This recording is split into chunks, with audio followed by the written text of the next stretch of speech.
Serum agree करती है और वह दोनों हाथ मिलाते हैं। वो लड़की को कहता है कि ये बात बिल्कुल सीक्रेट रखे और पेमेंट जरूर दे, और वर्ण करता है कि सावधान रहे अगर वो उससे दोबारा नहीं मिलना चाहती। पर सीरम सोचती है कि क्या उससे दोबारा मिलना पॉसिबल है। बाद में एजेंट जारियांग को वापस आते देखता है, पूछता है कि क्या ट्रिप में मजा आया, पर जियांग इस बारे में बात नहीं करना चाहता और फिर वो एजेंट को असली चीज दे देता है। जेवॉन उस पागलपन को समझ जाता है जो इस चीज की वजह से पब्लिक में फैल सकता है। जब वो रॉयल जेली की लालटेन पकड़ता है, ये चीज इतनी कीमती है कि इससे कुछ बिल्डिंग्स खरीद ली जाए। अब वो जारियांग की काम की तारीफ करता है और कहता है कि कल तक उसका पैसा भेज देगा।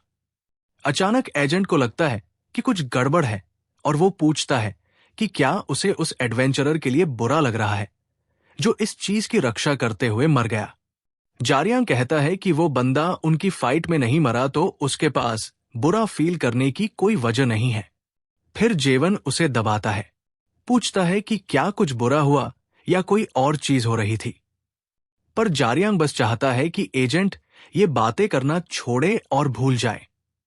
वो ये भी पूछता है कि क्या वो बाकी चीजों को रख सकता है, क्योंकि वो रॉयल जेली जैसी नहीं लगती। जैसे डील हुई थी, क्लाइंट जो चीज मांगता है उसके अलावा बाकी सब कुछ स्मगलर ले सकता है। एजेंट सोचता है कि कौन सा बच्चा इस चीज को खाने वाला है। जब पूछा जाता है, जेवन एक्सप्लेन करता है कि ये सोने की लालटेन किसी को मारने के बाद वापस जिंदा कर सकती है, पर इसमें और भी बहुत कुछ है।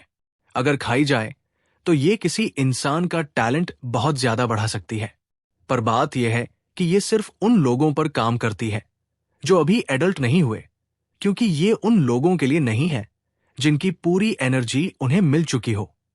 जारियांग सोचता है कि ये शायद वॉरियर हाई स्कूल के किसी के लिए है और फिर वो जाने के लिए तैयार होता है। पर एजेंट उसे कहता है कि अपने फादर को ग्रीटिंग्स दे देना। जारियांग बताता है कि उसके फादर की हालत ठीक नहीं है तो वही बोलेगा अगर मौका मिला।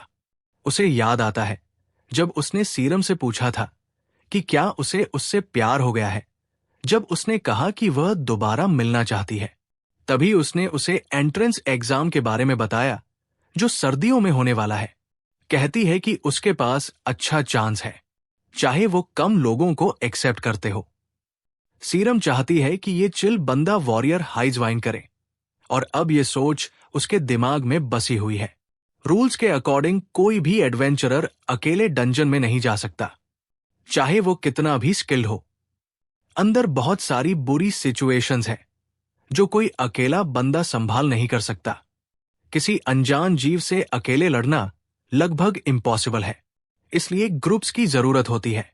एक ग्रुप अलग अलग टैलेंट्स वाले एडवेंचरर से बना होता है जो साथ मिलकर हर चीज संभाल लेते हैं। वो एक दूसरे की गलतियों को कवर करते हैं और एक दूसरे की कमजोरियों को बैलेंस करते हैं, और ऐसे ही डंजन्स क्लियर करते हैं और मॉन्स्टर्स हराए जाते हैं। ऊपर से सीरम बताती है कि वॉरियर हाई में हर ग्रेड में बहुत सारे ग्रुप्स या फैक्शंस हैं। जारियांग को फैक्शंस का पॉइंट समझ नहीं आता और वो बस गेस करता है कि ये शायद लड़ने के लिए है। सीरम इसे एक बचकाना सोच कहती है और एक्सप्लेन करती है कि उनके ग्रेड में 2 मेन ग्रुप्स हैं। हर एक को 3 सबसे बेस्ट स्टूडेंट्स में से कोई लीड करता है। तभी जारियांग स्मूथ ऑपरेटर बनकर पूछता है कि क्या लोग सिर्फ अपने ग्रुप के अंदर ही पार्टीज बनाते हैं। वो ये भी समझ जाता है कि सीरम अभी किसी ग्रुप का हिस्सा नहीं है। वो कंफर्म करती है कि टीचर्स का इन बातों से कोई लेना देना नहीं है, क्योंकि ये स्टूडेंट्स के ऊपर है कि वो खुद किसी में शामिल हो। जारियांग के एक्सप्रेशन देखकर सीरम समझ जाती है कि वो समझ गया है कि उसकी स्किल की कमी शायद मेन वजह है कि उसे किसी ग्रुप में शामिल नहीं किया गया। ये बिना स्किल के लड़की अच्छे से जानती है कि उसके लिए टॉप स्टूडेंट बनने का कोई चांस नहीं है, पर यह उसे ग्रुप ज्वाइन करने से नहीं रोकता, क्योंकि दूसरे बच्चे जो ग्रुप्स का हिस्सा नहीं है अपने खुद के ग्रुप बना रहे हैं। ऊपर से एक ग्रुप लीडर सीरम से पूरी तरह नफरत करती है और पीछे से काम कर रही है उसे अकेला करने के लिए और बेकार में छोड़ने के लिए। जारियांग मजाक में पूछता है कि क्या सीरम ने उसका बॉयफ्रेंड चुरा लिया, जो वो इतना गुस्सा है। अभी वो अकेली सब संभाल सकती है, पर वो जानती है कि आगे के ग्रेड्स में ये काफी नहीं होगा, और यही वजह है कि वो जियांग के साथ टीम अप करना चाहती है। उसकी स्किल्स के साथ वो जानती है कि उसके पास सच में सरवाइव करने का चांस है। ये सारी सोचें उसके दिमाग में घूमती रहती है जब वो बेड पर लेटा है, अपने आप को पट्टियों में लपेटा हुआ। वो सोचता है कि सीरम एक फनी लड़की है, जबकि सीरम कहीं और भटक रही है, और आखिरकार डंजन बैरियर पर पहुंचती है, गांगनम की 12th लोकेशन। वो अभी तक नहीं भूल पाई जारियांग स्मगलर से मिलने की फीलिंग को। उसे दूसरे ख्याल आ रहे हैं। सोचती है कि शायद वो बड़ा बंदा उससे दोबारा नहीं मिलेगा।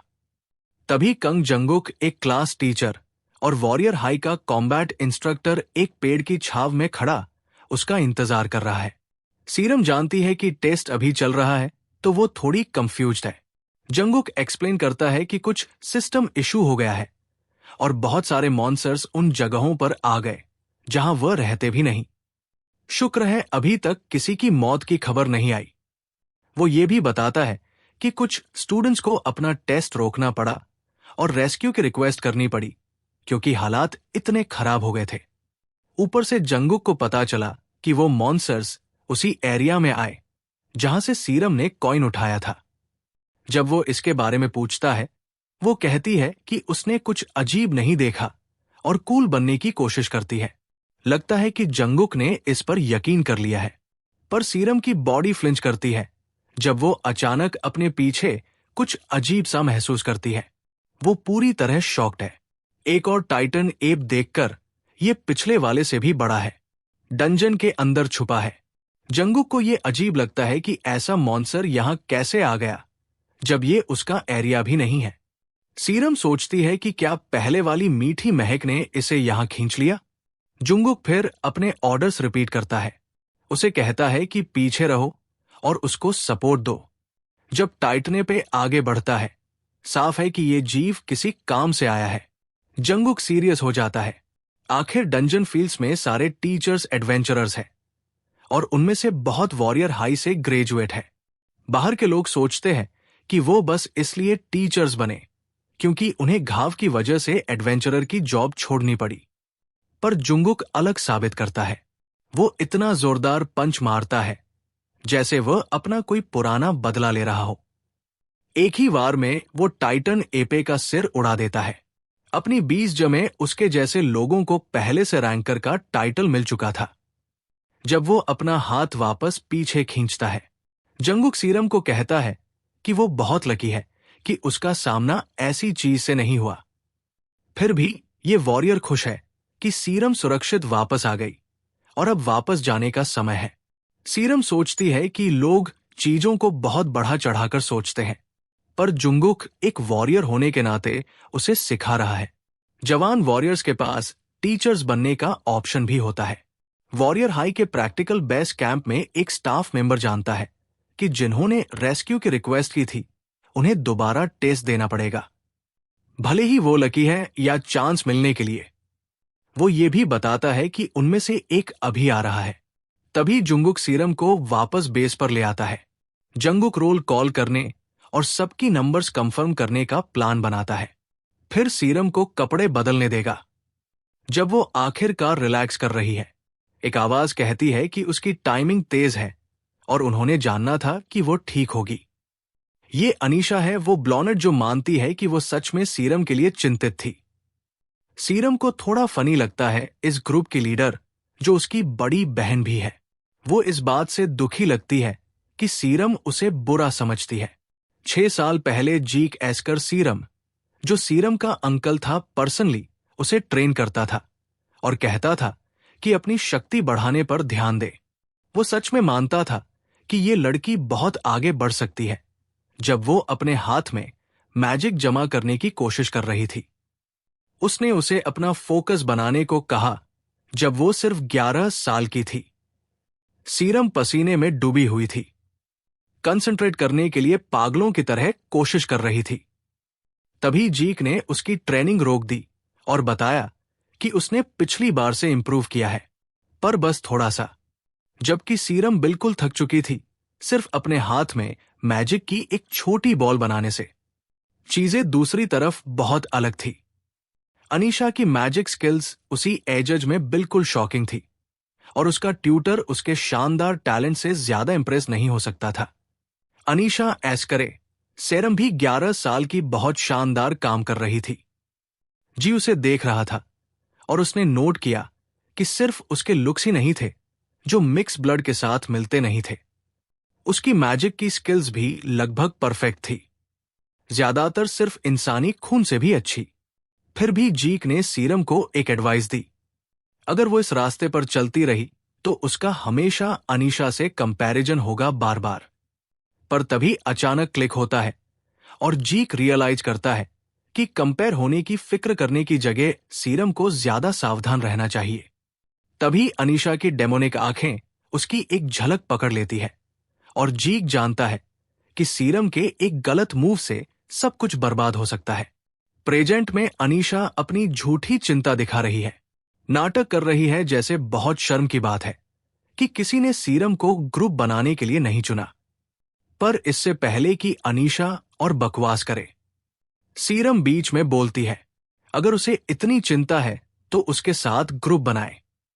ये उसको गुस्सा दिलाता है, और अनीशा आराम से मना कर देती है, चाहे दोनों रेंज डैमेज डीलर्स हैं। वो कहती है कि एक जैसे रोल वाले दो लोगों का कोई फायदा नहीं, खासकर जब सीरम सेम लेवल पर नहीं है। फिर वो हंसने लगती है, मानती है कि दूसरों के लिए उसे संभालना एक झंझट है। फिर भी वो सीरम को यकीन दिलाती है कि जरूर दोबारा टेस्ट होगा और वो फिर कोशिश कर सकती है। सीरम करीब आती है और इस मिस ब्लडी को कहती है कि उसे दोबारा टेस्ट होने से कोई फर्क नहीं पड़ता, क्योंकि वो पहले से पास हो चुकी है। ये अनीशा को पूरी तरह शॉक्ड है, रियलाइज करती है कि सीरम ने खुद को पहले से बहुत अच्छा कर लिया है। ब्लडी फिर कहती है कि सीरम को इतनी ज्यादा मेहनत करने की जरूरत नहीं है, जब कंपनी वैसे भी उसे मिलने वाली है। ये बहुत ज्यादा दर्द देता है।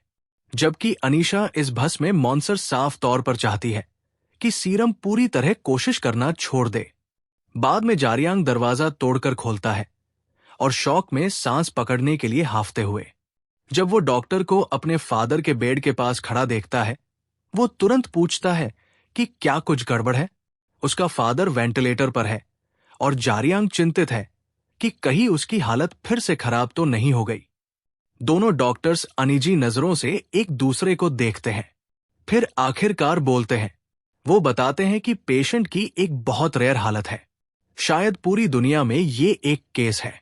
ड्रैगन के खून से इन्फेक्टेड होने के बाद इतने लंबे समय तक सरवाइव करने का कोई रिकॉर्डेड केस नहीं है। ऑनेस्टली वो नहीं जानते कि क्या कहा जाए।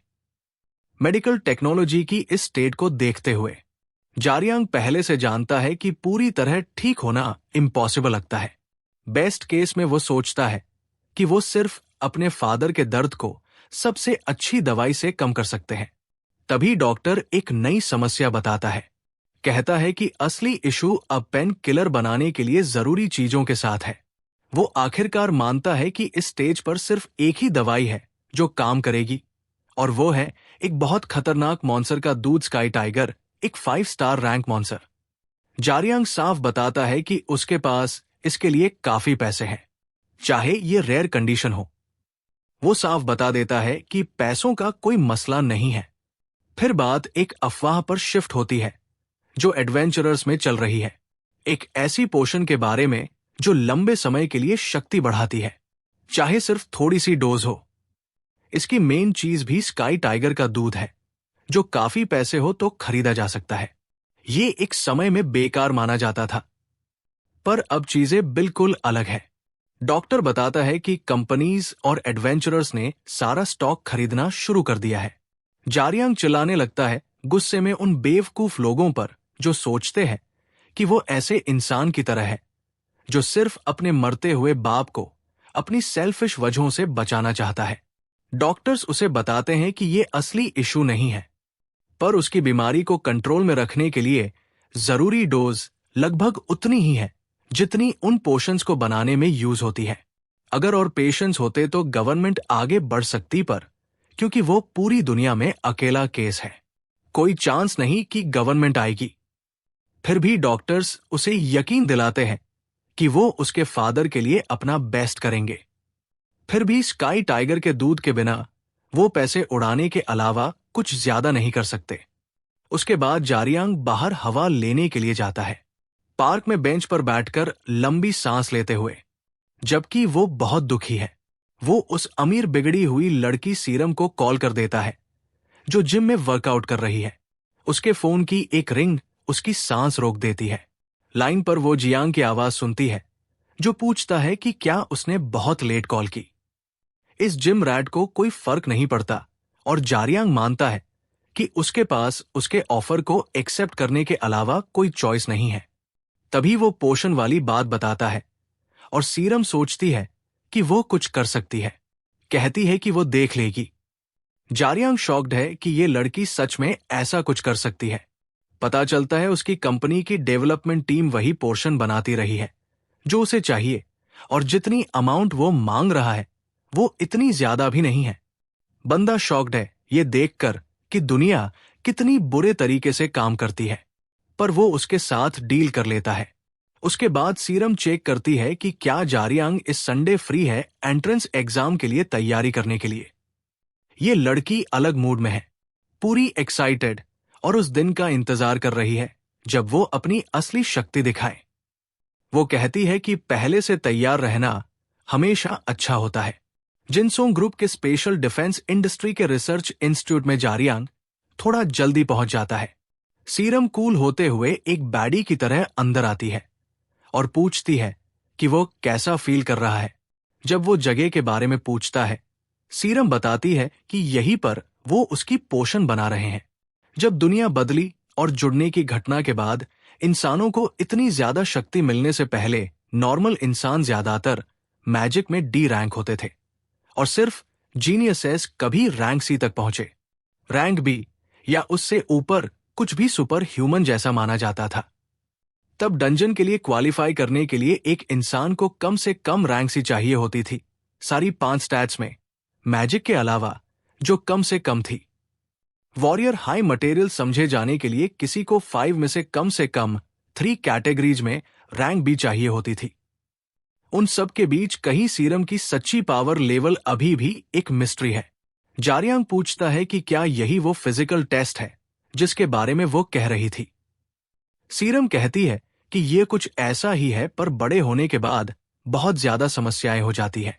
उसके बाद वो उसे सूट अप कराती है और वो आखिरकार समझ जाता है कि सीरम ने अंदर आने से पहले वो फीलिंग चेक क्यों की थी। फिर गियर क्रोम प्रो सीधा जियांग के सामने खड़ा है, पूरी तरह सीरियस होने के लिए तैयार।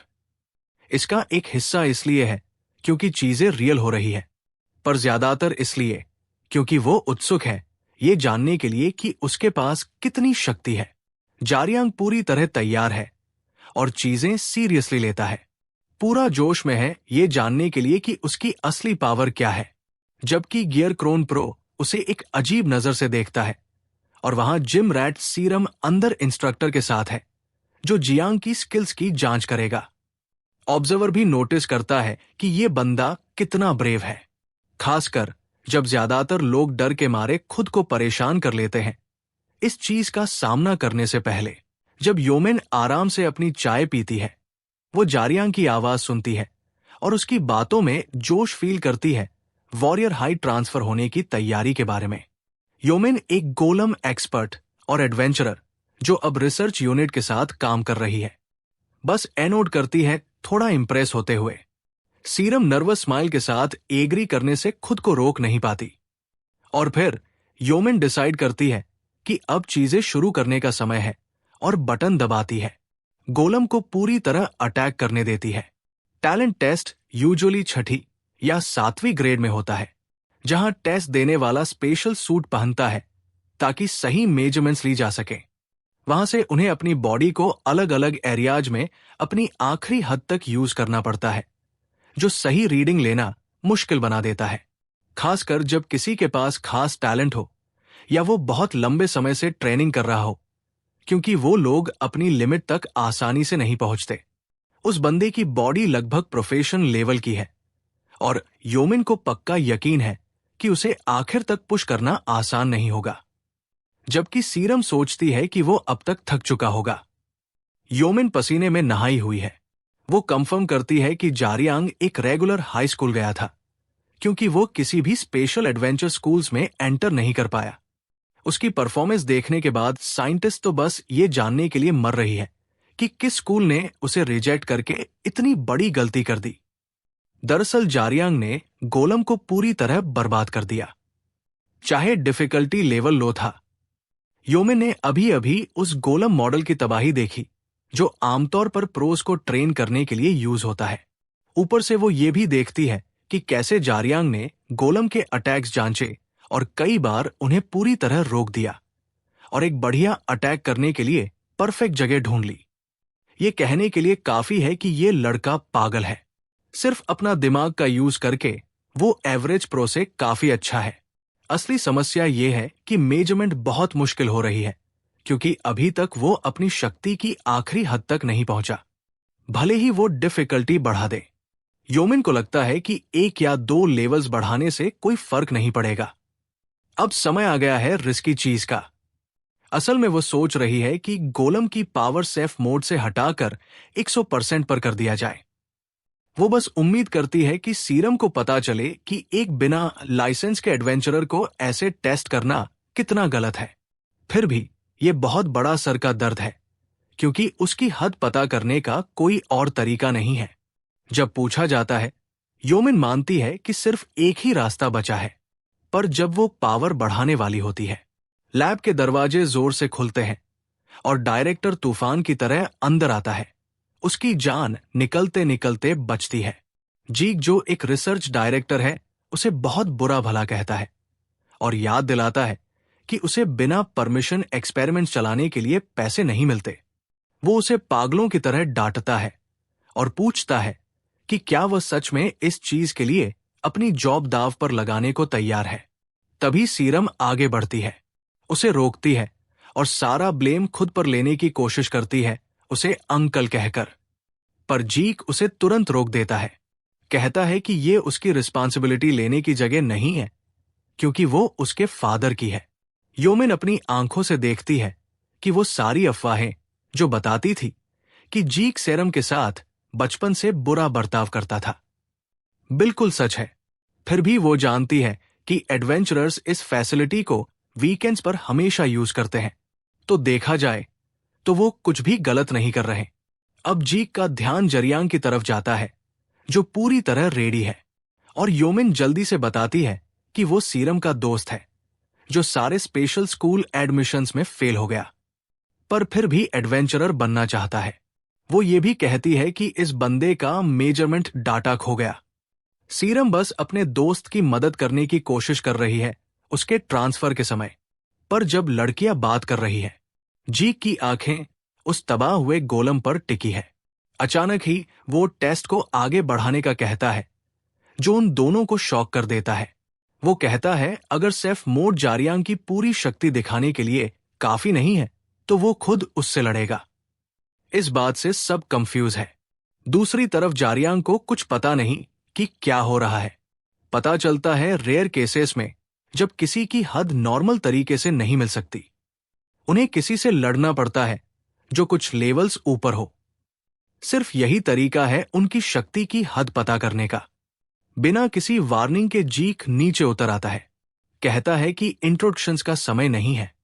जरियांग शॉक्ड है, पर फिर भी पोजीशन में आ जाता है। उसे पूरी तरह समझ नहीं आता कि वो कहां फंस गया है, पर उसकी बॉडी बहुत तेजी से रिएक्ट करती है, उसकी सोच से भी ज्यादा तेज। जीक बताता है कि इस बार वो गोलम से नहीं, बल्कि एक असली एडवेंचरर से लड़ने वाला है। इसके साथ वो अंधेरे से बाहर आता है और जीक जारियांग को लड़ने की चेतावनी देता है।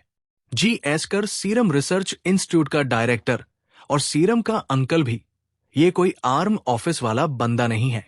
वो कोरिया का 7th प्लेस रैंकर है, इलिट वाइट क्लास एडवेंचरर्स का हिस्सा। सिर्फ यही इसे एक भयानक मॉन्स्टर बना देता है, जिस पर जारियांग पहले अटैक करने वाला है। एडवेंचरर्स में टॉप 100 को रैंकर्स कहते हैं और वो कलर से डिवाइड होते हैं।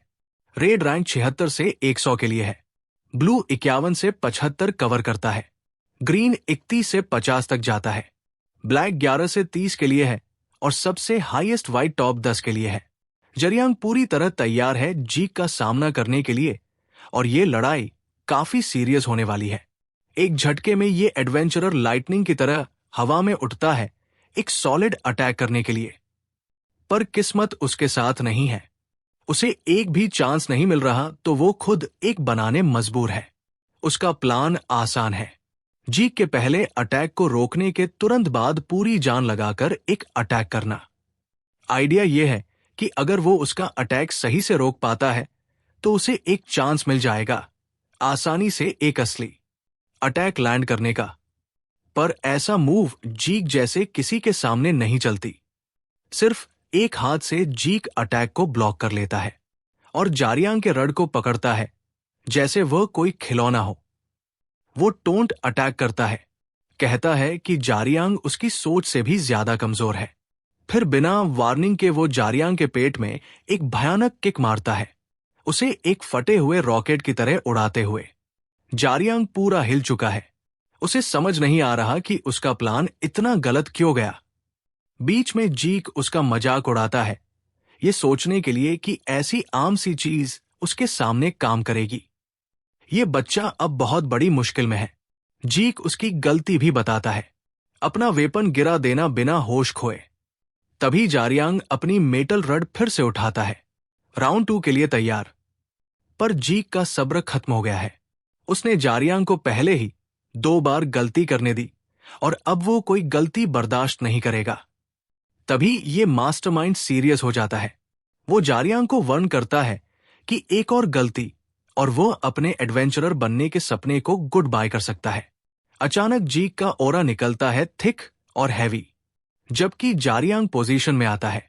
चाहे स्मूथ ऑपरेटर ये समझ सकता है कि जीक अब उस पर अपनी पूरी शक्ति से वार करेगा।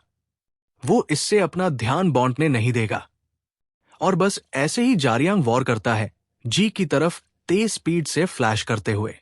लगता है वो पहले जैसी ही मूव रिपीट कर रहा है, पर फिर कहीं से अचानक जारियांग अचानक कुछ ऐसा करता है जो पूरी तरह जीक को पूरी तरह हिलाकर रख देता है। वो इस तरह शॉक्ड है जैसे उसने दूर दूर तक इस बारे में नहीं सोचा था। अचानक से जारियांग एक साथ 2 अटैक्स करता है, जीक को हराने की कोशिश करते हुए। एक सेकंड के लिए ये लगभग काम कर जाता है, पर फिर एलिट एडवेंचरर जारियांग के नए प्लान को समझता है और मानता है कि इस लड़के का दिमाग सच में तेज है। वो इस बात से भी बहुत इंप्रेस्ड है कि वो किस तरह 2 अटैक्स को मिक्सअप करने की कोशिश कर रहा है। पर फिर भी ये काफी नहीं है। ये जीक का कुछ भी नहीं बिगाड़ पाता, क्योंकि वो पहले ही अटैक को ऐसे समझ चुका है जैसे एक खुली किताब हो। जारियांग जानता है कि ये आदमी सेटिस्फाइड नहीं है और चीजें अभी शुरू हुई है। वो अपनी मेटल रोड को फिर से तैयार करता है, एक मूव फायर करता है जिसे समझने में जीक को कुछ समय लगता है। जीक थोड़ा इंप्रेस लगता है, पर उसके अटैक को ब्लॉक करने के लिए पंचेस की बारिश कर देता है। योमिन जारियांग को अभी भी जीक के सामने टिका देखकर शॉक में है और उसे अभी भी विश्वास नहीं हो रहा कि इस बंदे को हर स्कूल ने रिजेक्ट कर दिया। सीरम बस ऑकवर्डली हंसती है। दरअसल योमिन को नहीं लगता कि जारियांग परफेक्ट है, क्योंकि उसने जारियांग की एक वीकनेस पकड़ ली है। वो ये भी कहती है कि सीरम उस चीज में जारियांग से काफी अच्छी है। ये बात सीरम को थोड़ा चिंता में डाल देती है। रियलाइज करती है कि जारियांग शायद कोई जरूरी चीज मिस कर रहा है। फिर भी देखने से ये मानती है कि जारियांग खुद को उसके अंकल जीक से एक असली प्रो की तरह लड़ रहा है। उसका दिमाग ये जानना के लिए उत्सुक है कि इस लगभग परफेक्ट एडवेंचरर के साथ क्या गलत हो सकता है। जब जारियांग जीक के एक पंच को ब्लॉक करता है और अपना बैलेंस खो देता है, वो तुरंत खुद को संभालता है और वापस अटैक करता है। जीक जारियांग के नए अटैक को समझने की कोशिश करता है, जो सच में उसे शॉक कर देता है। वो इम्प्रेस्ड है ये देखकर कि बच्चा अब अपने वेपन को कंट्रोल में रख पा रहा है। पर उस अटैक का बदला लेने के लिए जीक कुछ पंचेस सीधा जारियांग की पूरी बॉडी पर फायर करता है। उसे फिर से रॉकेट की तरह लॉन्च करते हुए योमिन पास से देखती है और नोटिस करती है कि जीक अपनी शक्ति पर कंट्रोल करते हुए भी काफी सीरियस स्किल्स दिखा रहा है। फिर ये ब्लेस्ड एडवेंचरर जारियांग को कहता है कि इस हार का ज्यादा बुरा ना माने, क्योंकि शुरू से ही साफ था कि वो जीतने वाला नहीं था। फिर भी जारियांग को इस तरह हारते देखना बहुत बुरा लग रहा है। तभी जीक कहता है कि जारियांग में बेसिक ट्रेनिंग की कमी है। योमिन एक्सप्लेन करती है कि उसका टैलेंट और मूव्स बहुत शानदार है, पर उसके पास बेसिक ट्रेनिंग नहीं है। उसकी पोजीशन और डिफेंस वगैरह देखकर ऐसा लगता है जैसे उसने अपनी पूरी जिंदगी में कभी सही तरह ट्रेनिंग नहीं ली। और ये बात उसे और ज्यादा बुरी लगती है कि किस तरह इतना रेयर टैलेंट बर्बाद हो रहा है। अगर उसे ट्रेन किया गया होता तो वो अब तक काफी ज्यादा स्ट्रांग होता। जाने से पहले जीक मानता है कि उसने जारियांग जैसे बहुत सारे लोगों को देखा है। चाहे जारियांग के पास वो टैलेंट हो जिसे पाने के लिए बहुत से लोग मरते हैं, इसका कोई फायदा नहीं अगर वो हार्ड वर्क करने को तैयार नहीं है।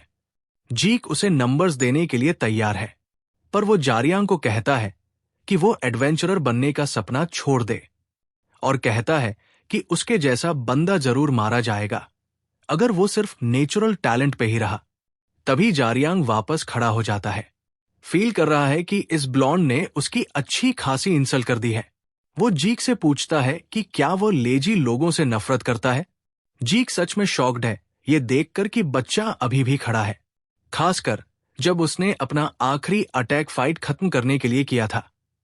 फिर ये स्मूथ ऑपरेटर बोलता है कि उसे अब रिजल्ट की कोई परवाह नहीं है, वो बस एक और बार लड़ना चाहता है, ये दिखाने के लिए कि उसका हार्ड वर्क सच में क्या कर सकता है। स्क्रीन देखते हुए योमिन को कोई आइडिया नहीं कि अब क्या हो रहा है। वो डायरेक्टर जीक को अंदर कांटेक्ट करती है, उसे बताती है कि अब और फाइटिंग की जरूरत नहीं है, क्योंकि उसने पहले ही काफी डाटा जमा कर लिया है। अब फिर से लड़ने की कोई वजह नहीं बनती। बीच में सीरम भी जारियांग को बुलाने की कोशिश करती है, उसे यकीन दिलाती है कि सब ठीक है और सब कुछ हो गया है। वो कहती है कि उसके रिजल्ट्स के लिए ये काफी है, पर इससे जीक अपनी राय नहीं बदलता। कहता है कि इस सब का कोई फायदा नहीं है, चाहे जारियांग क्या चाहता हो। ये पॉइंटिकान वाला बंदा साफ बता देता है कि कुछ बदलने नहीं वाला, चाहे वो कितनी भी फाइट्स कर ले। और वो ये भी कहता है कि शायद जारियांग उसकी नजरों में आना चाहता है। जारियांग को इस सफेद बंदे की बातें बहुत गुस्सा दिला रही है। वो जवाब देता है कि वो अब सच में गुस्सा है, और सिर्फ एक चीज जो उसे जीक से चाहिए वो ये है कि जारियांग इस बंदे को मार मार कर इसकी हालत बिगाड़ना चाहता है। सिर्फ एक वजह थी कि जारियांग यहां आने के लिए एग्री हुआ, और वो पूरी तरह अलग थी। छोटे जारियांग के पास कभी कोई टीचर या इंस्ट्रक्टर नहीं था, तो उसे शुरू से ही खुद से सब सीखना पड़ा। उसने जीरो से स्टार्ट किया और सब कुछ खुद सीखा। नेचुरल टैलेंट के साथ पैदा होना कोई ऐसी चीज नहीं जो हर दिन होती है, पर उस गिफ्ट की वजह से वो ठीक ठाक लड़ना सीख गया खुद से ट्रेनिंग करते हुए। बंदे ने बेसिक ट्रेनिंग की सारी ब्लैंक्स खुद पूरी की। ऊपर से उसके पास फील्ड में एक्सपीरियंस लेने के लिए काफी ज्यादा चांसेस थे। वो जो भी करना चाहता था वो आसानी से कर सकता था। मॉन्स्टर से लड़ने से लेकर सीधा उन्हें मौत के घाट उतारने तक उसने अपने खुद के रूल्स बनाए और उन्हें फॉलो किया। सब कुछ करते हुए आगे बढ़ता रहा। जारियांग ने कभी नहीं सोचा कि वो किसी से अच्छा है, पर जब वो असली एडवेंचरर से मिला तो वो बहुत डिसपॉइंटेड था उन फेक लोगों से जो उससे कमजोर निकले, जैसे पिलगिव और वो पागल आदमी। जबकि जीक मानता है कि उसने एक गलती की। जारियांग इस व्हाइट नाइट को एक पूरी तरह नई फॉर्म में देखता है।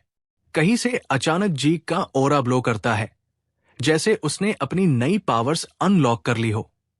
आदमी अब भड़का हुआ है, जारियांग को उसकी असली जगह दिखाने के लिए उत्सुक, उसे इतना बुरी तरह पीटने के लिए तैयार कि वो गुस्सा करने या फाइट करने को हमेशा के लिए भूल जाएगा। अपनी असली टैलेंट के साथ जारियांग एक मॉन्स्टर में ट्रांसफॉर्म हो सकता है, अपने लेवल से काफी ज्यादा। खासकर अब जब वो किसी ऐसे का सामना कर रहा है जिसे वो खुद से बहुत ज्यादा शक्तिशाली मानता है। उसका गुस्सा और भी बढ़ रहा है और उस पल में जारियांग अपने फादर का शैडो बन जाता है। बीच में योमिन और सेरम बिल्कुल डरी हुई है कि ये दोनों इस फाइट को इतना सीरियस क्यों ले रहे हैं।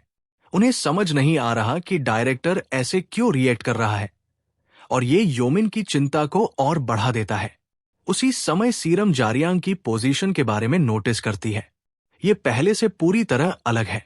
उसका पोस्चर और बैलेंस पूरी तरह बदल गया है और वो अपने रोड को सेम तरीके से नहीं पकड़ रहा। ऐसा लग रहा है कि जारियांग एक बिल्कुल अलग बंदा बन गया है। एक गहरी सांस लेने के बाद जारियांग खुद को हवा में लॉन्च करता है और सीधा जीक पर अटैक करता है। योमिन ये देखकर शॉक्ड है कि जारियांग की मूवमेंट्स कितनी साफ है, जबकि जीक की तेज आंखें हर बदलाव को नोट करती है जब वो उसके अटैक ब्लॉक करता है। पहले के मुकाबले में सीरम को जारियांग की मूवमेंट्स रफ और सिंपल लगती है, पर वो अटैक करने का कोई चांस नहीं दे रहा। योमिन का दिमाग सच में हिल चुका है ये सोचकर कि किस तरह के मॉन्स्टर ने जारियांग को सिखाया है। पता चलता है कि जारियांग चुपके से अपने फादर को ट्रेन करते देखा करता था जब से वो छोटा था। बिल्कुल एक छोटी बिल्ली की तरह वो हर दिन मूव्स कॉपी करता था। अब फाइट के बीच में जीक को एक भी चांस नहीं मिल रहा जारियांग पर अटैक करने के लिए। और तब जब उसके फादर ने उसे चुपके से मूव्स कॉपी करते पकड़ा, उन्होंने बस स्माइल करते हुए उसके सर पर प्यार किया था। अभी जारियांग अपनी पूरी जान लगाकर जीक से लड़ रहा है, पागलों की तरह फाइट कर रहा है, जो भी उसने अब तक सीखा है सब दिखाने के लिए। इस सब के बीच एलिट क्लास एडवेंचरर एक चांस ढूंढ ही लेता है और बताता है कि वह एक सॉलिड अटैक करने वाला है। उसी समय ये बड़ा बंदा पूरी तरह मानता है कि जारियांग अब इस अटैक से बच नहीं पाएगा, पर जारियांग सीधा खड़ा रहता है, उसका सामना करने के लिए तैयार, और उसे वह दिखाने के लिए जो जीक देखने के लिए मर रहा था। जब बैटल अपने पीक पर पहुंचती है, लड़कियां पूरी तरह शॉक्ड खड़ी है। जब आखिरी अटैक के बाद धुआं थोड़ा कम होता है, जीक आराम से कहता है कि अगर जारियांग उस खराब रड से ना लड़ा होता तो शायद वो सच में जीत गया होता। फिर जीक पूछता है कि क्या यही जारियांग की असली शक्ति थी। ग्राउंड पर लेटे हुए जारियांग अपनी सांस पकड़ता है और उसके जवाब में बस स्माइल ही कर सकता है। वो मानता है कि उसके पास मूव्स खत्म हो गए थे, जितना उसे याद था उसने फाइट में यूज कर लिया, और अब उसके पास कुछ नहीं बचा। वो और भी ज्यादा पिट चुका है, पर उसे नहीं लगता कि ये सब इतना बुरा है। अंदर से वो सच में जानता है कि जीक एस्कर सीरम कौन है। तेज जबान वाला लेजेंड एडवेंचरर्स में सबसे हाईएस्ट रैंक वाला सीरम वहां आने की कोशिश करती है अपने अंकल को रोकने के लिए, पर जीक उसे कहता है कि वो वही रहे। इस घमंडी इंसान की शानदार स्किल्स हमेशा उसके एटीट्यूड का साथ देते थे, इसलिए किसी ने कभी उसे कुछ कहने की हिम्मत नहीं की। सिर्फ एक हाथ के साथ जीक जारियांग को सेकंड्स में ठीक कर देता है और सीरम को यकीन दिलाता है कि जारियांग ठीक हो जाएगा। फिर वो जारियांग का नाम पूछता है और उसका नाम जानकर सच में सरप्राइज्ड है, क्योंकि उसने कभी नहीं सोचा था कि वो किसी खास बंदे के बेटे को यहां मिलेगा ऐसी जगहों में। पता चलता है जीक पूरे नेशन में व्हाइट क्लास के टॉप 10 रैंकर्स में से एक है और कोरिया का ग्रेटेस्ट हीलर भी। अब शाम हो चुकी है और जीक एस्कर सीरम आगे बढ़ता है। वो किसी से मिलने का इंतजार कर रहा है। जब वो उस जगह पर पहुंचता है, ये बंदा जल्दी से कंप्लेंट्स करना शुरू कर देता है। जी को कहता है कि अगर वो लेट होने वाला था तो एक टेक्स्ट भेज देता। वो बढ़ाता है कि उसे कॉफी के साथ थोड़ा चिल करके इंतजार करने में कोई प्रॉब्लम नहीं थी, पर अब जी की वजह से वो मीटिंग के लिए फिर से लेट होने वाले हैं। फिर भी ये मसलमैन पहले से जानता है कि दूसरे लोग शायद उसे ही ब्लेम करेंगे इसके लिए। जीक लेट होने के लिए माफी मांगता है, कहता है कि कुछ जरूरी काम आ गया और उम्मीद से ज्यादा लंबा हो गया। बंदा जी की किसी बच्चे के साथ हुई छोटी सी लड़ाई के बारे में बात करता है। सोचता है कि जीक को एक बच्चे से लड़ने में इतनी देर क्यों हो गई। तभी ये नर्ड कुछ ऐसा देखता है जो पूरी तरह उसकी सांस रोक देता है, पर यह जीक को बस कंफ्यूज करता है। वो जी की चीख पर उस छोटे से कट की तरफ इशारा करता है जैसे वो कोई इमरजेंसी हो। बंदा अपनी आंखों पर विश्वास नहीं कर पाता।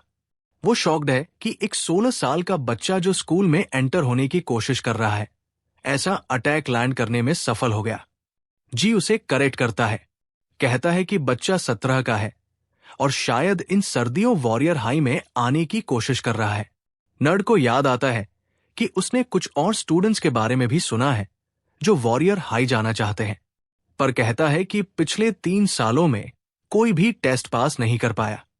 फिर भी उसे लगता है कि बच्चे के पास चांस है। अगर वो मॉन्सर जीक की चीख पर कट लगा सकता है बिना किसी पहचान के, तो वो जरूर टेस्ट पास कर सकता है। वो मानता है कि नई जनरेशन काफी भयानक हो रही है, तो अच्छा है कि वो सावधान रहें। जीक को एल्स के साथ कंपेयर होना पसंद नहीं है, पर वो मजाक करता है कि शायद इस नर्ड और उस बच्चे के बीच ज्यादा फर्क नहीं है। जाहिर है बंदा उस बच्चे के लेवल पर होने से मना कर देता है। यह है कंग गयन हो, साउथ कोरिया का 19 रैंकर ब्लैक क्लास से। वो कोरिया के नंबर 1 अटैक स्क्वाड निक्स का लीडर भी है। जहो को विश्वास है कि वो उस बच्चे से एज और टैलेंट दोनों में आगे है। पता चलता है वो 21 का है और वॉरियर हाई से लगभग 1 साल और 7 महीने पहले ग्रेजुएट हुआ। और हां, वो ये भी बताता है कि उसने ये नई कार अभी ली है, थोड़ी देर पहले ऑर्डर की थी। वो ज्यादा पैसे खर्च करना पसंद नहीं करता, पर कार की प्राइस 3.5 बिलियन थी।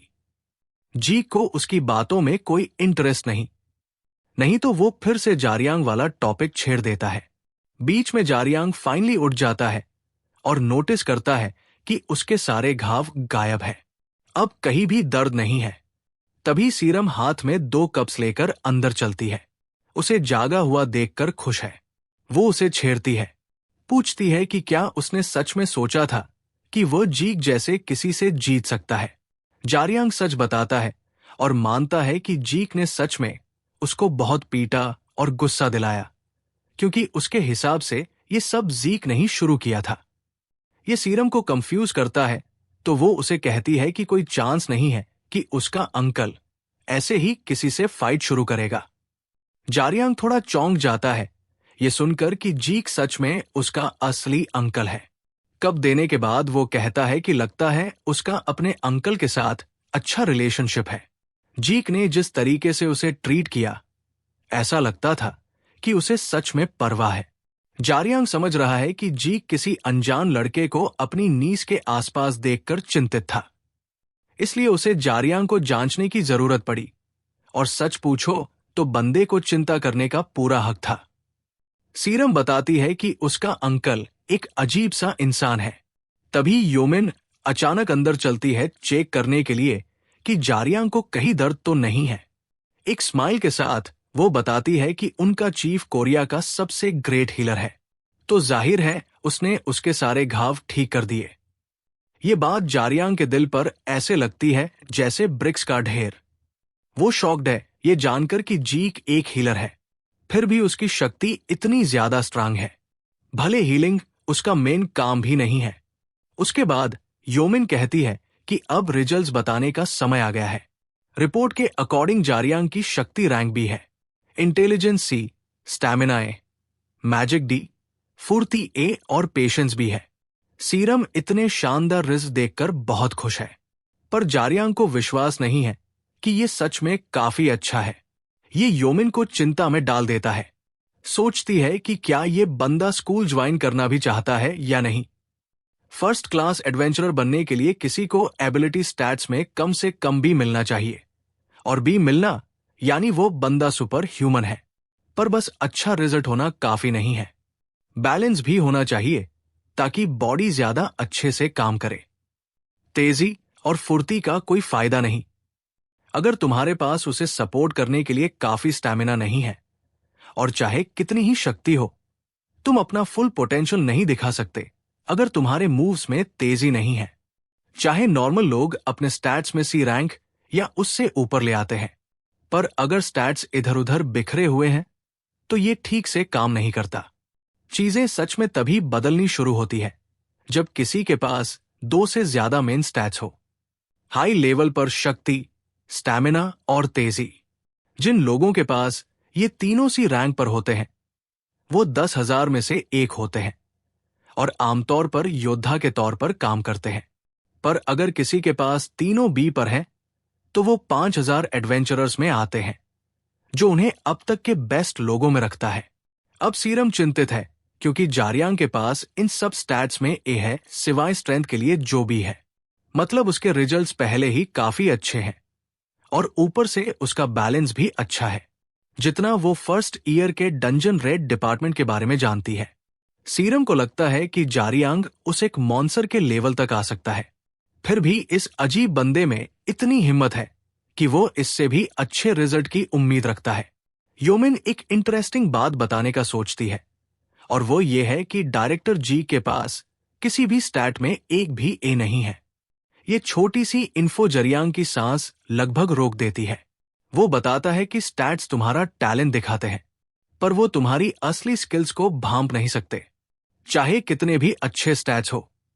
एक ए रैंक और डी रैंक में ज्यादा फर्क नहीं होगा अगर कोई ट्रेनिंग में ज्यादा ध्यान नहीं देता।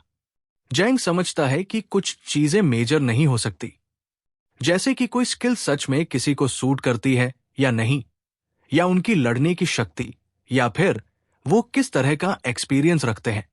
फिर योमिन एक स्माइल के साथ कहती है कि बहुत सारे एडवेंचरर्स ने अपनी शक्ति सिर्फ हार्ड वर्क से साबित की है, और साथ ही सीरम को आंख मारती है, जो तुरंत ब्लश करती है। तभी जारियांग उन्हें इस सब के लिए थैंक यू कहता है, पर मानता है कि उसे सच में अभी तक ये सब समझ नहीं आया। वो थोड़ा और बताता है, कहता है कि एक बंदा है जिसकी वो सच में रिस्पेक्ट करता है, कोई ऐसा बंदा जिसके लेवल तक वो एक दिन पहुंचना चाहता है, और वो जानता है कि उस बंदे के लेवल तक जाने के लिए उसके पास सीखने को अभी बहुत कुछ है। योमिन सोचती है कि वो जरूर कोई बहुत फेमस बंदा होगा अगर ये बच्चा उससे इतना इंस्पायर्ड है। जारियांग कहता है शायद वो सही है।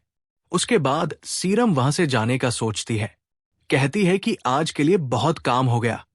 कहीं से अचानक योमिन पूछती है कि क्या वो दोनों अभी से जा रहे हैं, क्योंकि वो यहां आ ही गए हैं तो प्रोडक्शन डिपार्टमेंट भी चेक कर सकते हैं। सीरम इसे जल्दी से उसे रोक देती है, उसे याद दिलाती है कि उसका वहां कोई काम नहीं है और वो अपने अंकल को और ज्यादा गुस्सा नहीं दिलाना चाहती। ये साइंटिस्ट को हंसने पर मजबूर कर देता है और वो आराम से ये बॉम्ब गिराते हुए कहती है कि डायरेक्टर पहले ही इसके लिए मान गए हैं। सीरम पूरी तरह शॉक्ड है ये सुनकर कि जीक ने सच में परमिशन दे दी है जारियांग को प्रोडक्शन डिपार्टमेंट में उसके गेस्ट के तौर पर जाने देने की, और ये भी कि वो उसके लिए एक कस्टम हथियार बनाने का प्लान कर रहे हैं, बिल्कुल फ्री में। चीजें जैसे हथियार और कवच, जो कि हर एडवेंचरर का सपना है, खासकर जब वो हाई क्वालिटी हो, चाहे कोई कितना भी टैलेंटेड हो। अगर उनका हथियार लो क्वालिटी है तो वो उनकी शक्ति या स्किल्स को अच्छे से हैंडल नहीं कर पाएगा। इसलिए अच्छा इक्विपमेंट होना इतना बहुत जरूरी है। जैसे जैसे एक एडवेंचरर की स्किल्स बढ़ती है और हाई लेवल पर जाती है, उन्हें हथियार और कवच का लेवल भी बढ़ाना पड़ता है।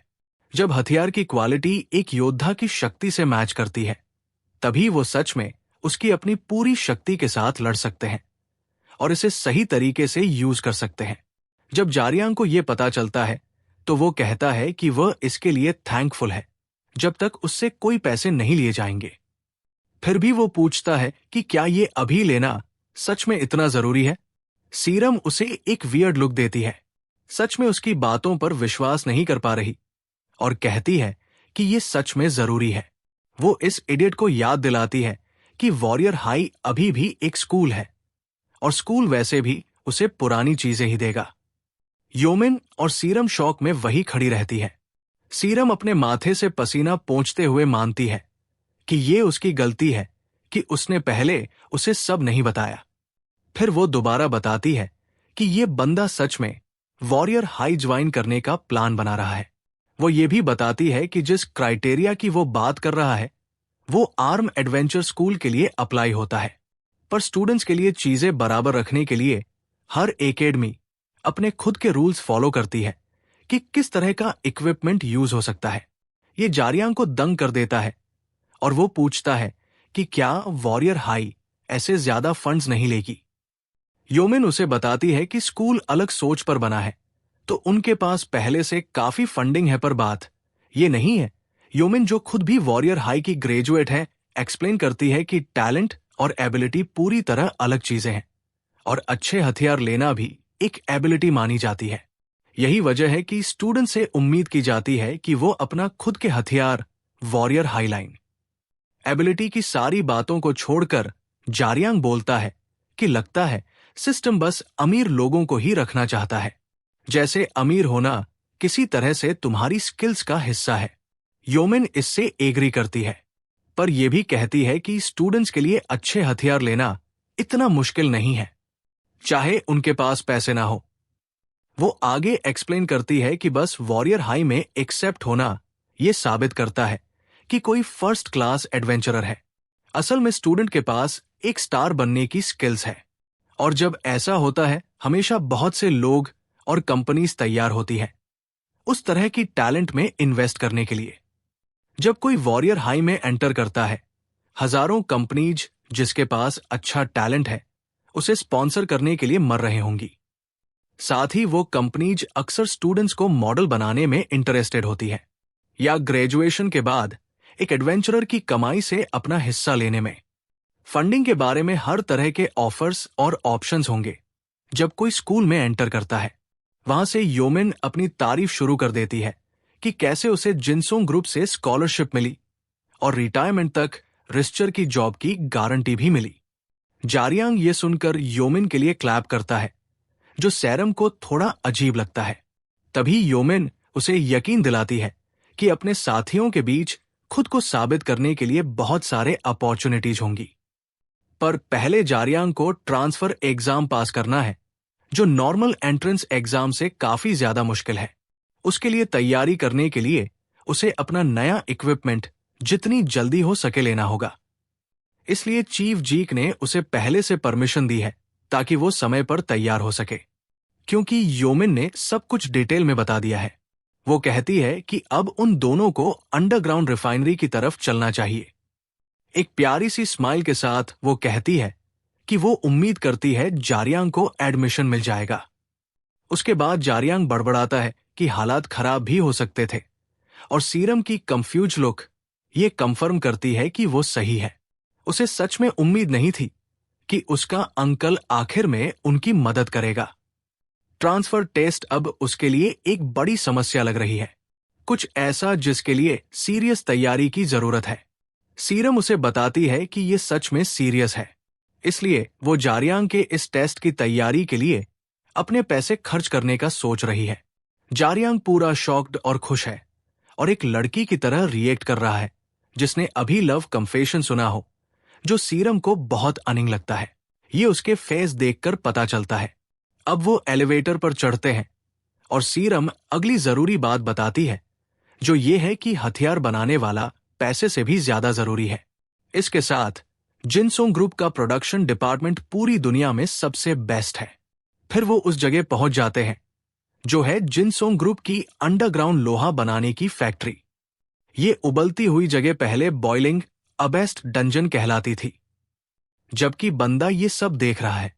सीरम बताती है कि ये कोई ऐसी जगह नहीं है जहां तुम बस ऑर्डर करो, पेमेंट करो और अपनी चीज ले लो।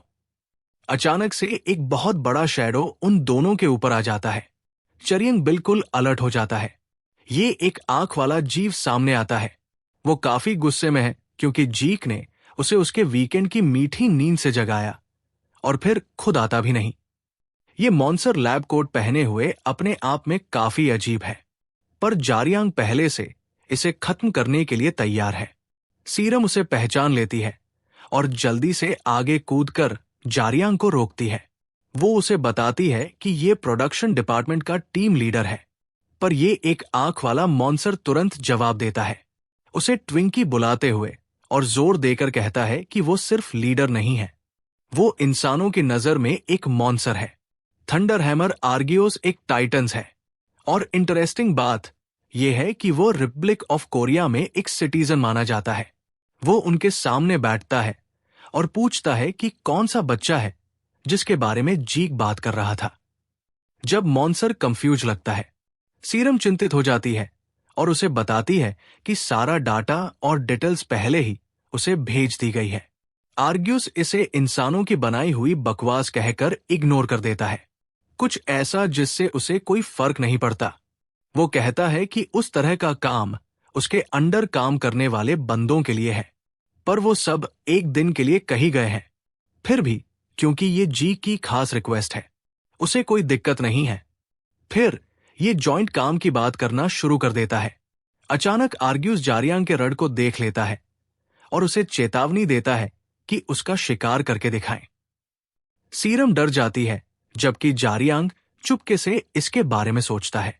ये एक आंख वाला टाइटन एक्सप्लेन करता है कि इंसानों के अलावा उन जैसे जीव के लिए ये नॉर्मल है कि वो ये टेस्ट करें कि कोई उनके खून, पसीने और आंसुओं के लायक है या नहीं, उनका हथियार बनाने से पहले।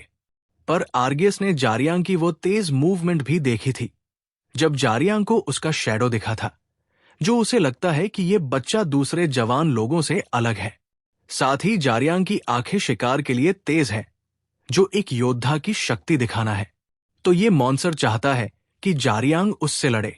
जारियांग जल्दी से एग्री करता है, कहता है कि वो कभी ऐसे ऑफर से मना नहीं करता। तभी जारियांग पूरी स्पीड से आर्ग्यूस की तरफ बढ़ता है। इस तुरंत अटैक से मॉन्स्टर थोड़ा डर जाता है और अगले ही पल जारियांग अपनी मेटल रड आर्ग्यूस की चिन पर रख देता है। मॉन्स्टर बहुत शॉक्ड है और पूछता है कि उसे वो हथियार कहां से मिला। जारियांग अपनी मेटल रोड को एक आंख वाले मॉन्स्टर की चिन पर ही रखते हुए बहुत कंफ्यूज फील करता है। उसे पक्का विश्वास था कि उसने टाइटन को अपनी पूरी शक्ति से हिट किया था और वो जानता था कि ऐसे मॉन्स्टर्स भी हैं जिन्हें सिर्फ एक हिट से हरा नहीं सकते, इसमें कोई शक नहीं। पर अभी ऐसा लग रहा था जैसे वो एक दीवार चढ़ रहा हो, कुछ ऐसा हिट कर रहा हो जो जिंदा भी नहीं है। इस विशाल मॉन्स्टर के सामने खड़ा जारंग सोच ही सकता है कि ये जीव है कौन। बीच में सीरम पूरी तरह डरी हुई है, चिंतित कि जारियांग इस जॉइंट को गुस्सा दिलाने वाला है। उसकी चिंता की एक और वजह भी थी। पता चलता है कि सारे मॉन्स्टर्स को उनका खतरा देखकर स्टार से रैंक किया जाता है। एक मंटिस फ्लाई एक 1 स्टार मॉन्स्टर है, यानी ये इंसानों को मार सकता था, पर एक आम एडल्ट बंदा हथियार के साथ इसे मार सकता है। अगले में क्लस्टर रैप्टर 2 स्टार्स के साथ है, जिसे ट्रेंड मिलिट्री सोल्जर्स गन्स के साथ संभाल सकते हैं। फिर आता था जुवेनाइल टाइटन इप 3 स्टार्स के साथ, उसे भी सोल्जर्स अपने कवच के साथ आसानी से खत्म कर सकते हैं। डेमोकुलस 4 स्टार्स वाला मॉन्स्टर अगर कभी सामने आ जाता तो बहुत से इंसान मारे जाते। सोल्जर्स हालात संभालने के लिए उन जगहों को खाली करा देते जहां इस मॉन्स्टर का खतरा होता, और डेमोकुलस आमतौर बहुत लंबे समय तक बॉम्बिंग करने से हराया जाता है। मिलिट्री सिर्फ 4 स्टार्स तक के मॉन्स्टर्स संभाल सकती थी, उससे ऊपर कुछ भी एक बड़ा खतरा था, कुछ ऐसा जिसे आजकल के सोल्जर्स बिल्कुल संभाल नहीं सकते। उन मॉन्स्टर्स को हराने के लिए एक खास पावर चाहिए होती, जो बहुत ज्यादा तबाही का कारण बनती है। तो तबाही को कम से कम करने के लिए एडवेंचरर्स, जिसे अटैक स्क्वाड कहते थे, भेजे जाते थे। ये खतरा संभालने के लिए जरूरी थे। अब आर्गियस डेंजर रैंक 7 स्टार्स के साथ गर्व से जारियांग से पूछता है कि उसे वो वेपन कहां से मिला। सीरम की बॉडी में ठंडी लहरें दौड़ रही हैं, जबकि जारियांग आर्गियस का मजाक उड़ाता है, पूछता है कि क्या ये उसे इतना जोर का लगा कि वो अब उसके हथियार के बारे में पूछ रहा है। आर्गियस इस छोटे जीव को वर्ण करता है कि सोच समझकर जवाब दे, क्योंकि उसने ही इसे बनाया था। जब जारियांग चुप रहता है, आर्गियस गुस्सा हो जाता है और एक आखिरी कोशिश करने का सोचता है, ये पूछने के लिए कि ये हथियार उस इंसान के हाथों में क्यों नहीं है जिसके लिए इसे बनाया गया था। सीरम की चिंता आसमान छू रही है, सोचती है कि अगर आर्ग्यूस ने जारियांग का हथियार बनाया तो ये कम से कम ए रैंक्ड होना चाहिए। उस तरह की इन्फो को एसोसिएशन डेटाबेस में डाला जाना चाहिए था, जैसे ही ये बनना था इसके मालिक की और लोकेशन के साथ। कोई तरीका नहीं था कि एक स्मगलर ऐसा हथियार इतनी आसानी से ले सकता। सीरम सोचने लगती है कि क्या जारियांग ने सच में इसे किसी से चुरा लिया था। बीच में जारियांग जल्दी से आर्गियस को रोक देता है।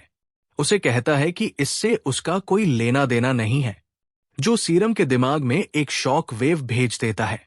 उसे लगता है कि ये बंदा सच में अपने होश खो बैठा है। आर्गियस ये सुनता है और कुछ उठाने के लिए झुकता है। जारियांग के दिमाग में सिर्फ एक चीज चल रही थी, तुरंत मौत, क्योंकि वो अटैक रोकना इम्पॉसिबल था। अगर ऐसा है तो अटैक ब्लॉक करने का कोई चांस नहीं है। अगर वो नीडल अटैक करने की कोशिश करता है तो ये काम नहीं करेगा, क्योंकि आर्गियस एक दीवार की तरह था, कुछ भी उसके बीच में नहीं घुस सकता था। और अगर जारियांग अटैक को सहने की कोशिश करता तो ये कुछ नहीं करेगा, क्योंकि ये अटैक उसे वैसे भी मार देगा। तो जारियांग के पास एक आखिरी ऑप्शन है, जो शायद काम करे या ना करे। एक मूव जिसे लास्ट टेक्निक कहते हैं, जो उसने सीधा अपने फादर यूशंग से चुराई है। जारियांग जानता है कि फोर्स का लॉ ठंडा और माफी देने के काबिल है, खासकर जब वो इस एक आंख वाले मॉन्स्टर पर अटैक करने वाला है। जब बात दो फोर्सेस के एक दूसरे से टकराने की आती है, शक्तिशाली हमेशा जीतता है। पर जो सच में उसे चिंतित करता है वो ये है कि क्या होगा अगर ये अटैक काम नहीं किया। चाहे वो एंगल और पोजीशन अच्छे से भांप ले, उस अटैक को जीते बिना वो खुद को नहीं बचा सकता। यही टेक्निक जारियांग का आखिरी हथियार बनती है, और किसी तरह ये बच्चा सच में अटैक करने में सफल हो जाता है। सिर्फ यही काफी है अमीर लड़की को शॉक करने के लिए, जो विश्वास नहीं कर पाती है कि जारियांग ने अभी एक 7 स्टार मॉन्स्टर पर अटैक किया।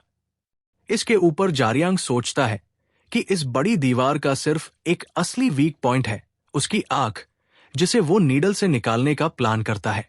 पर जैसे ही वो अटैक के लिए जाता है, आर्जेस उसे अपने विशाल हाथ में जोर से पकड़ लेता है।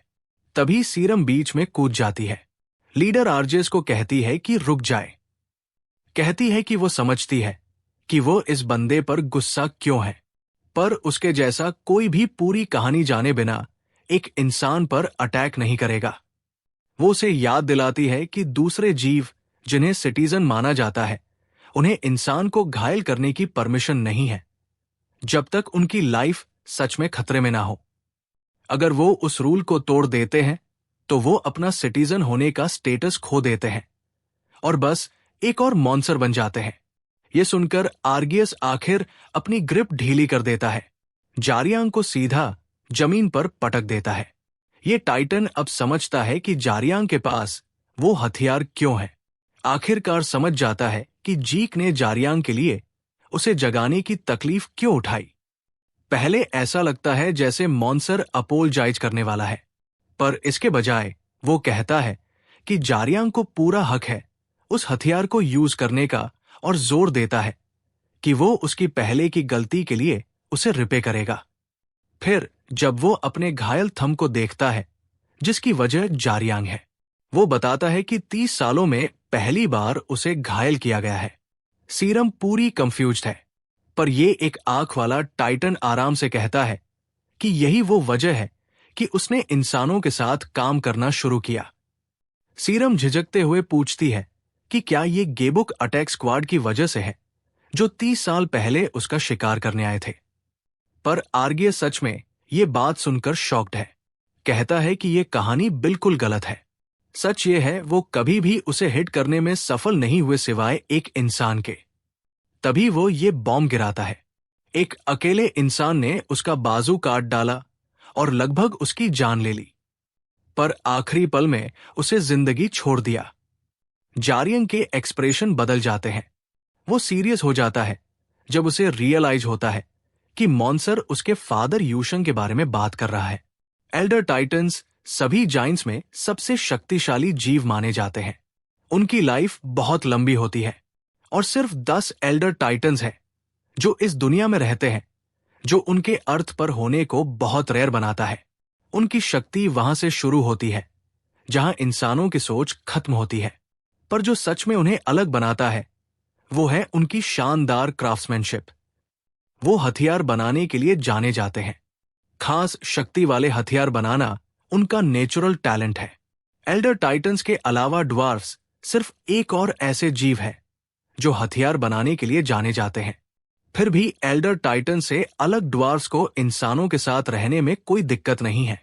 एल्डर टाइटन्स दूसरी तरफ ना सिर्फ इंसानों के साथ रहने से मना कर चुके हैं, बल्कि इंसानों को बेकार भी मानते थे। फिर 30 साल पहले आरजीएस सबजुगेशन ऑपरेशन के समय जो ग्यूक अटैक स्क्वाड लीड कर रही थी, चीजें हाथ से निकल गई जब कोसबी आरजीओस की बनाई हुई डॉल, जो 4 स्टार्स पर रेटेड थी, ने एक अटैक किया।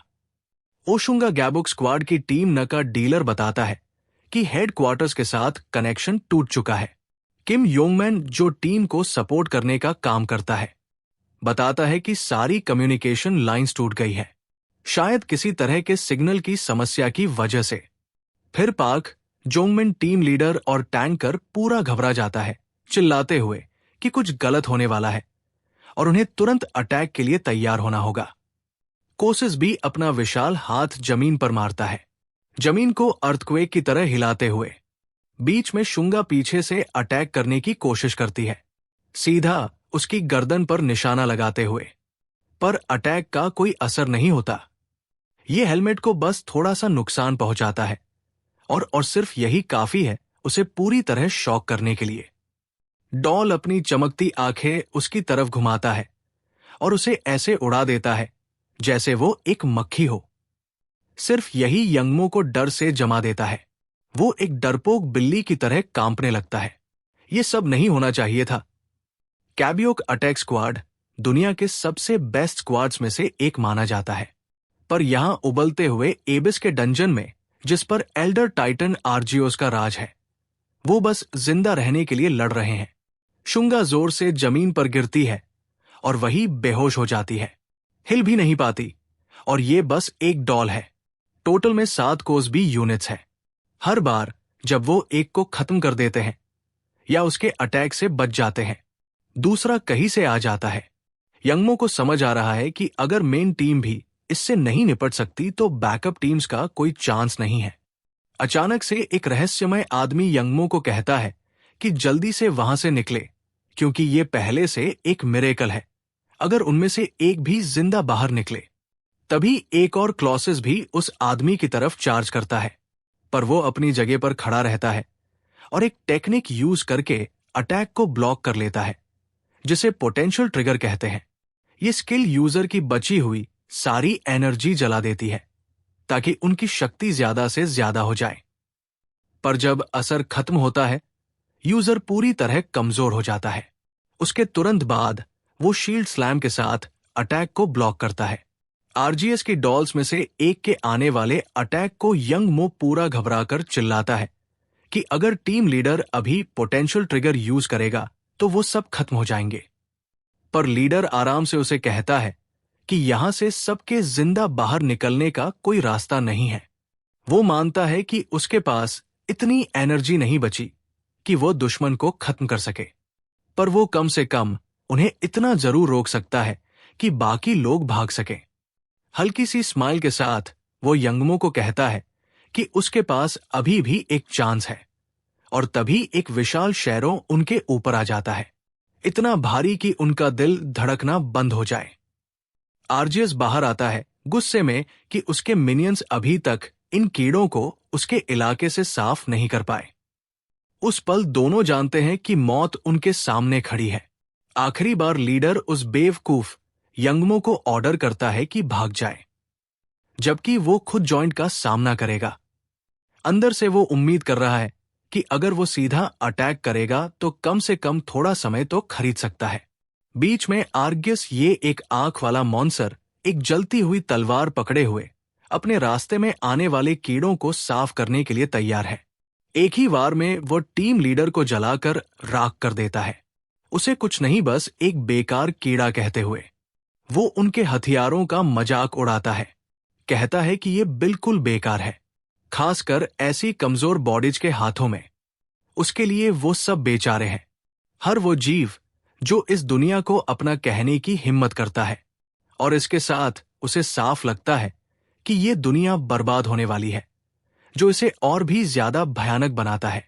जबकि ये डरपोक यंगमो अभी भी वही खड़ा है, अपना हथियार आरजीओस की तरफ पॉइंट करते हुए। आरजीएस मजे में उसकी लॉयल्टी पर कहता है कि ये दिल को छू जाने वाला है, चाहे बेकार ही क्यों ना हो। जब कोस्बी डॉल्स करीब आते हैं, यंग मो जो डर से कांप रहा है, उसे कोई आइडिया नहीं कि इन चीजों को कैसे खत्म करें, जिन्हें टीम लीडर भी नहीं संभाल पाया।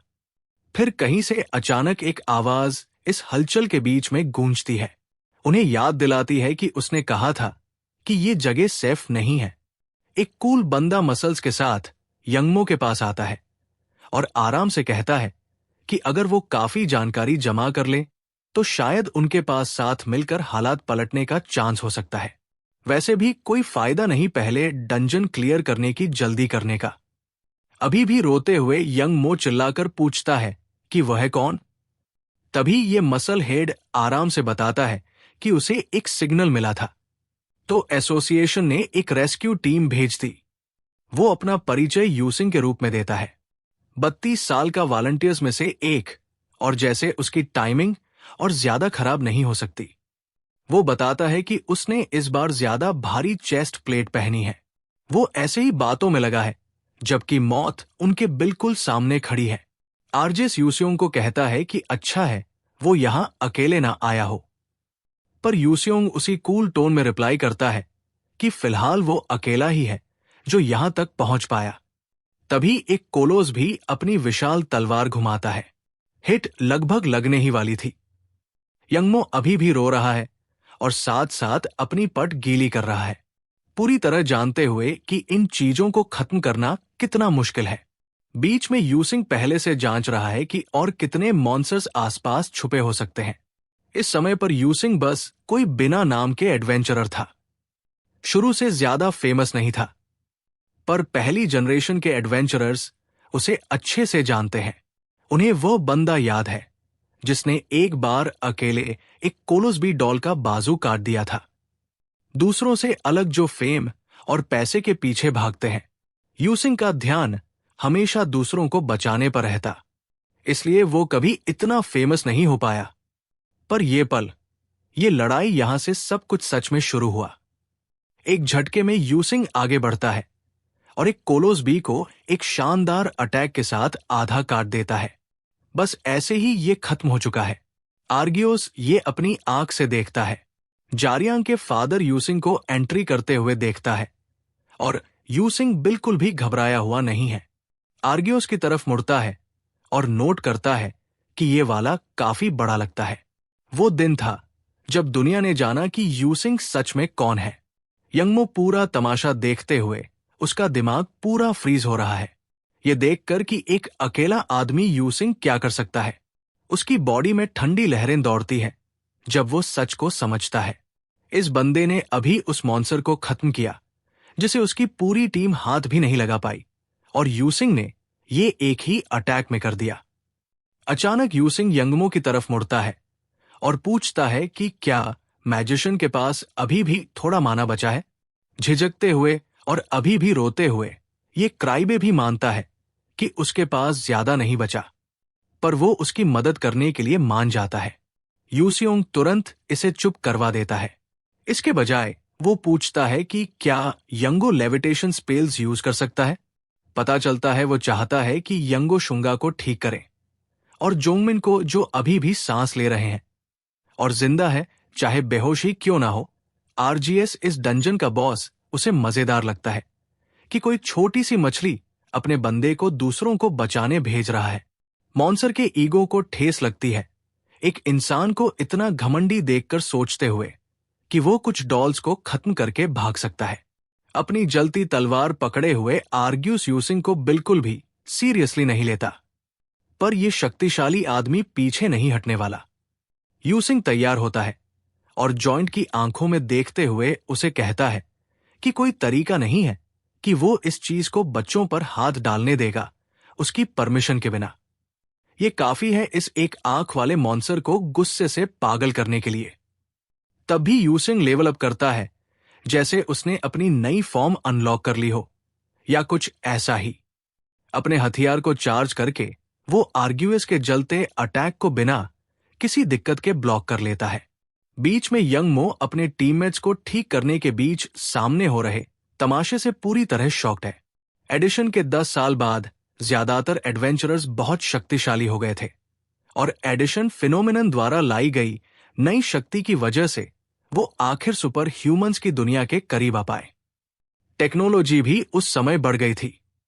उस समय टेक्नोलॉजी का यूज करके ऐसा हथियार बनाया गया जो सच में उनकी शक्ति के साथ चलने लायक था। स्टैट्स और हथियारों के कंपैरिजन में उनकी एडवेंचरर स्किल्स अभी भी कम थी। असली सॉल्यूशन इंसानों को और ट्रेन करना था, जैसे एक नई तरह की मार्शल आर्ट जिसे आम बंदा ना समझ पाए। सिर्फ कुछ लोग उस समय इसकी जरूरत समझते थे, पर फिर उन्होंने जांच की और इसे बढ़ाना शुरू किया। इधर अबस में यूसंग हवा में कूदता है एक आखिरी अटैक करने के लिए। आर्गिस को पूरी तरह शॉक करते हुए देखिए। यूसंग उन कुछ लोगों में से है जिन्हें शुरू से ही पता होता है कि आगे क्या होने वाला है। वो अटैक काम कर गया और यंगमो खुशी से कूद पड़ा, ये देखकर कि इस आदमी ने सच में कर दिखाया। पेट में सॉलिड हिट लेने के बाद आर्गियस मानता है कि ये छोटी मछली बाकियों से बहुत अलग निकली।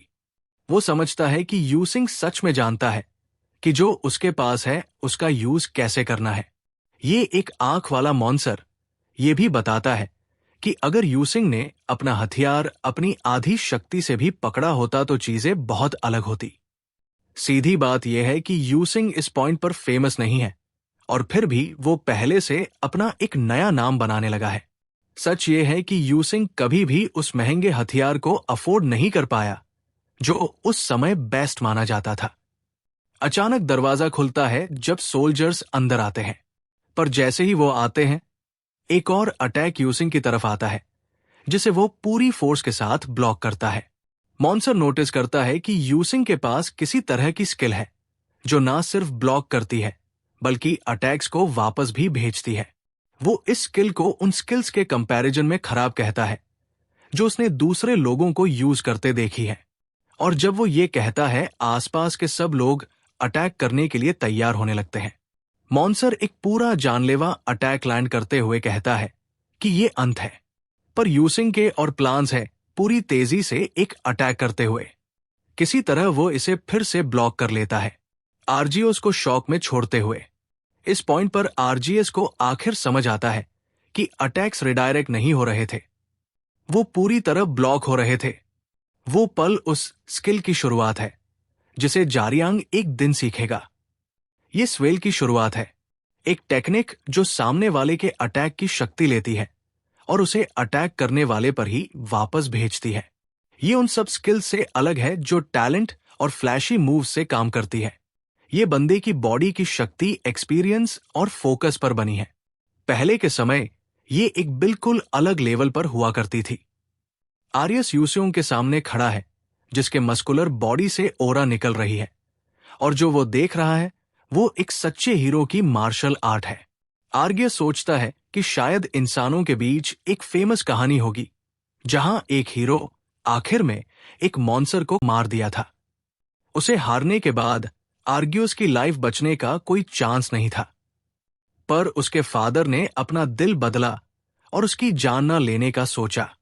कैबियोक स्क्वाड का डंजन क्लियर करने का मिशन फेल होने वाला था और चाहे मेंबर्स का ख्याल रख लिया गया। असली बात यह है कि रेस्क्यू टीम का एक मेंबर डंजन को अकेले क्लियर कर गया। ये उस कहानी का एक शॉकिंग अंत है जो एक बड़ी कहानी होनी थी। जरूरी पार्ट पर आते हैं। एल्डर टाइटन्स कभी किसी ऐसे के सामने नहीं झुके जिसे वो बेकार मानते थे, पर फिर भी आर्गियस ने अपने मन में ठाना कि वो इंसानों से उनकी दुनिया से निकाले जाने का समय मांगेगा। सीरम उस दिन को याद करती है जब पूरी दुनिया शॉक में रह गई थी। फिर भी आर्गियस को जल्दी ही उसकी सिटीजनशिप मिल गई, उसकी ना मारने वाले एटीट्यूड की वजह से। पर यह उस सच्चाई को नहीं मिटाता कि उसने बहुत से बुरे काम किए थे। इसका बदला देने के लिए उसे इक्विपमेंट डिपार्टमेंट में काम करने के लिए रखा गया। फिर भी ये सुनना कि एक अकेले इंसान ने उस डंजन को क्लियर किया सीरम के लिए नई बात है। बाद में उस आदमी की इज्जत करने के लिए जिसने उसके अंदर के मॉन्स्टर को हराया, आर्गियस ने वो रड बनाया जो जारियांग अब यूज करता है, बस उसको थैंक्स कहने के लिए। उसने कभी कुछ नहीं मांगा, पर आर्गियस की नजर में जारियांग ये डिर्व करता था। जारियांग को ये सब कभी पता नहीं था। जब वो छोटा था, वो रड ऐसा नहीं लगता था जैसे उसमें कोई खास शक्ति हो, पर यह भारी जरूर फील होता था। इसलिए शायद डेट लेने वालों ने इसे छोड़ने का सोचा था। मॉन्सर ये भी मानता है कि यह सच में खास नहीं है। रड का काम सिर्फ पूरी शक्ति लगाकर किसी चीज को मारना है। सीरम पूरी तरह कंफ्यूज्ड है इस पूरी कहानी को सुनकर। तभी आर्गिस कहता है कि वो जानना चाहता है कि क्या जारियांग के फादर ने कभी ऐसी रड अपने हथियार के रूप में यूज की थी, जो अचानक जारियांग के दिमाग में एक खास याद ट्रिगर करती है। मॉन्सर बताता है कि उसने एक बार यूसिंग के लिए एक एक्स बनाने के बारे में सोचा था, पर वो यूसिंग का इंतजार करता रहा जिसे ब्लेड के लिए मटेरियल लाना था, और कुछ समय बाद उसका यूसिंग से सारा कनेक्शन टूट गया और आर्गियस को ये जगह छोड़ने की परमिशन भी नहीं है। उसने इसके बजाय रड ही भेज दी। वो सारी डिटेल्स नहीं जानता, पर एक चीज साफ है, वो यूसिंग के लिए कभी हथियार पूरा नहीं कर पाएगा। फिर ये एक आंख वाला मॉन्सर जारियांग की तरफ मुड़ता है और उसे कहता है कि वो उस इनकम्प्लीट हथियार को वापस दे। वो कहता है कि वह इसे पूरा करेगा यूसिंग के लिए एक मास्टरपीस के रूप में, बल्कि जारियांग के लिए खुद एक मास्टरपीस के रूप में। सीरम जारियांग को बहुत गहरी सोच में घूम देखती है और पूछती है कि क्या वह ठीक है। ये स्मूथ ऑपरेटर उसे यकीन दिलाता है कि वो ठीक है। बस वो मॉन्सर सब कुछ सही करने की कोशिश कर रहा है, बिल्कुल आखिरी समय की तरह। पता चलता है आर्गियस को पता नहीं था कि इसमें कितना समय लगेगा, पर वो कसम खाता है कि वो हथियार जितनी जल्दी हो सके पूरा करेगा। ये एक आंख वाला जीव सजेस्ट करता है कि जारियांग सब्र रखे और इसका इंतजार करे। वो हथियार को एक नाम भी देता है, मास्टर पियर्सर, जो दरअसल काफी सीरियस समय और मेहनत लेगा।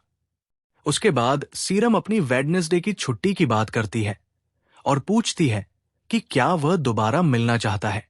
ये लड़की उस दिन हैंग आउट करने के बारे में सोच रही है ताकि वो साथ में रिटन टेस्ट के लिए पढ़ सके और शायद एक प्रैक्टिस टेस्ट भी दे सके।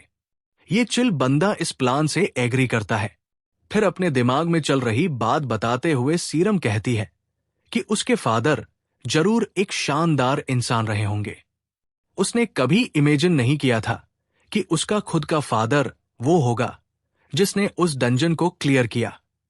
वो पूछती है कि क्या जारियांग के फादर हॉस्पिटल में हैं या कुछ, शायद रिटायरमेंट के बाद रेस्ट कर रहे हैं। जारियांग एक पल उसे देखता है और कहता है कि वो आगे जा रहा है थोड़ी देर अकेले रहने के लिए और उसे चिंता करने की जरूरत नहीं है। सीरम पूरी तरह कंफ्यूज है, पर उसे जाने देती है। अपनी महंगी कार में वापस सीरम गैबियोक अटैक स्क्वाड के डंजन ऑफ बॉइलिंग अबिस को क्लियर करने वाले केस की न्यूज देखती है। इसमें लिखा है कि जांच के दौरान कुछ छोटी समस्याओं के बावजूद वो 5 लोग जो ग्रुप लीड कर रहे थे आर्गियस को पकड़ने में सफल रहे। भले ही सीरम हमेशा इसी पर विश्वास करती रही। अगर जो आर्गियस ने कहा सच है तो पूरी कहानी एक झूठ है। गैबक अटैक स्क्वाड के 5 एडवेंचरर्स अभी भी लेजेंड्स माने जाते हैं, पर उन घटिया लोगों ने शायद एक और एडवेंचरर की सफलता चुरा ली। चाहे उसके लिए इस पर विश्वास करना मुश्किल है, उसे पक्का पता है कि आर्गियस के पास झूठ बोलने की कोई वजह नहीं है। और अगर जारियांग के पास सच में उस तरह की स्किल्स है, तो ये सोचना बिल्कुल ठीक है कि उसके फादर के पास बहुत हाई लेवल की शक्ति होगी। ऐसी चीजें पहले भी हुई है, जब एडवेंचरर्स एक बार डंजन में जाते हैं और बाहर वालों के पास कोई तरीका नहीं है ये जानने का कि अंदर क्या होता है। उसे वो फेमस केस याद आता है, उस नकली ड्रैगन स्लेयर यूसिंग का। वो एक समय कोरिया के बेस्ट एडवेंचरर्स में से एक माना जाता था। वो अपनी शानदार स्किल्स के लिए जाना जाता था, पर बाद में ये बात सामने आई कि उसकी सारी सफलता झूठी रिपोर्ट्स और ब्लैकमेल किए जाने पर बनी थी। केस सिर्फ तब सामने आया जब यूसिंग ने बुरी तरह घायल होने के बाद सब खुद सच बताया। तभी सीरम को कुछ याद आता है जब वो नकली ड्रैगन स्लेयर स्टोरी से जुड़ी एक अफवाह पढ़ती है जो ये बताती थी कि यूसिंग ने सच में आर्गियस को अकेले हराया था। पर उस बात को बाद में गैबक स्क्वाड ने झूठ कह दिया था। अचानक वो सोचती है कि क्या वो आदमी सच में जारियांग का फादर हो सकता है। पर इससे पहले कि वो इस सोच में और गहराई से जा सके, उसका फोन एक मैसेज के साथ बज करता है।